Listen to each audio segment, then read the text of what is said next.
Di dalam surat Yasin yang kita baca tiap pekan, misalnya ada teman-teman yang baca surat Yasin, di situ diceritakan lagi ada satu kelompok manusia bejat luar biasa. Saking bejatnya teman-teman sekalian, diutus satu nabi, dua nabi nggak cukup, diutus tiga. Diutus berapa? Tiga.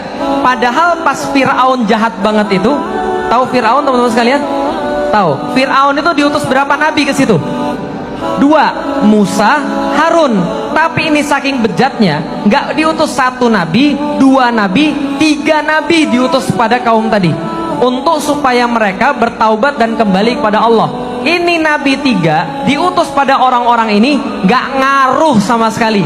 Omongannya mentah, omongannya nggak didengerin sama sekali, nggak direken pokoknya, malah dibully, malah diolok-olok. Mereka bilang, nabi tiga ini pergi aja lah, bawa sial aja. Kamu itu datang kepada kami bawa sial, tahu nggak? Sebelum kamu datang kami panen banyak, sebelum kamu datang kami kalau mancing banyak, pas kamu datang sial, kami nggak punya ikan lagi, kami nggak punya bahan pertanian lagi, gara-gara kalian datang. Kalau zaman sekarang kalian itu pergi aja lah. Kenapa? Kalian tuh radikal, ekstremis, intoleran, anti NKRI, anti Pancasila, paham tuh sekalian? Nah, semua begitu terjadi.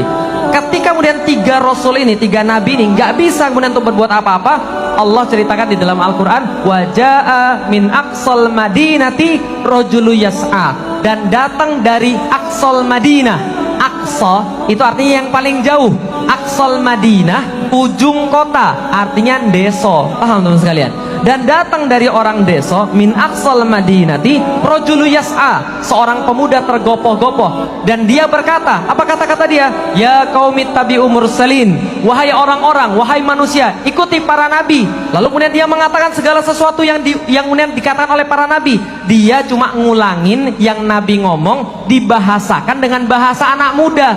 Ketika dia ngomong, apa yang terjadi? Ajaib. Orang-orang sadar, orang-orang jadi mau cenderung pada kebenaran, orang-orang jadi mau mengikuti risalah Nabi. Padahal nabinya ada berapa tadi? Tiga, sama sekali nggak bisa menyadarkan. Tapi satu orang deso ini mengulangi ucapan para nabi dengan cara yang bisa didengar oleh anak-anak muda. Lalu anak-anak muda bergejolak mau mengikuti kebenaran. Orang-orang zalim nggak suka. Dia bilang, berhenti kamu anak muda, jangan ngomong lagi. Kenapa? Ini anak muda ngomongannya jelek. Ini anak muda ngomongannya mudah dimengerti. Jangan ngomong lagi. Kalau kamu ngomong lagi, kami bunuh. Malah pemuda tadi berkata, saksikan para nabi, aku beriman pada Tuhan yang kalian sembah. Maka setelah itu dia ditarik di jalan, diinjek-injek perutnya, sampai menurut Ibnu Katsir, perutnya itu kemudian ususnya keluar lewat anus. Singkat cerita meninggal, diinjak-injak. Setelah diinjak-injak meninggal, dia masuk kemudian kepada pengadilannya Allah, berjumpa langsung dengan Allah. Singkat cerita begini, Allah kasih trailer surga. Wah, itu sekalian. Jadi trailer 30 detik surga tuh kayak apa? Kira-kira gitulah kalau zaman sekarang. Kalau film kan ada trailernya. Nah, ini dia dikasih lihat surga kayak apa. Ini tempat tinggalmu nanti, ini sudah kemudian kenikmatan yang Allah sediakan bagi kamu, ini ampunan-ampunan yang sudah Allah sediakan bagi kamu. Lalu kemudian Allah tanya sama dia, kira-kira nak, kamu pengen apa lagi? Kamu perlu apa lagi setelah semua yang saya kasih kepada kamu tadi? Lalu dia bilang sama Allah, ya Allah, saya boleh minta sesuatu ya Allah. Minta apa lagi? Coba lihat baik-baik. Ini keanehan. Orang kalau sudah mati, ngelihat surga, gak pengen lagi kemudian apapun juga. Bahkan gak pengen ketemu keluarganya lagi, bahkan gak pengen kemudian dunia lagi.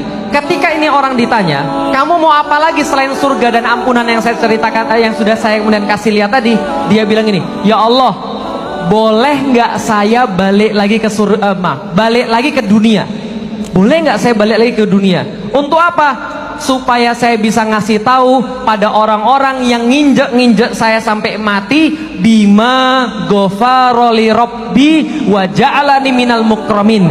Karena apa aku bisa mendapatkan ampunanmu ya Allah, dan engkau jadikan aku mulia banget bisa dapat surga. Coba lihat, ini orang nggak punya ilmu, nggak punya apa-apa, cuma ngulangi ucapan para nabi, cuma sharing. Kalau zaman sekarang sharing, kemudian WhatsApp dakwah yang baik, cuma reshare, regram yang bagus, cuma YouTube kemudian di like, di share pada orang lain, dia dapat ampunan Allah dan dia dapat kemudian kemuliaan daripada Allah. Kenapa? Suka sharing dakwah, suka kemudian untuk mempermudah dakwah, bikinin panggung buat para asatidz, nyiapin kemudian sound system yang bagus, nyuting, dengerin dan segala macam. Itu sudah termasuk bagian daripada dakwah. Orang ini dapat pahala luar biasa dan para nabi iri dengan anak muda ini.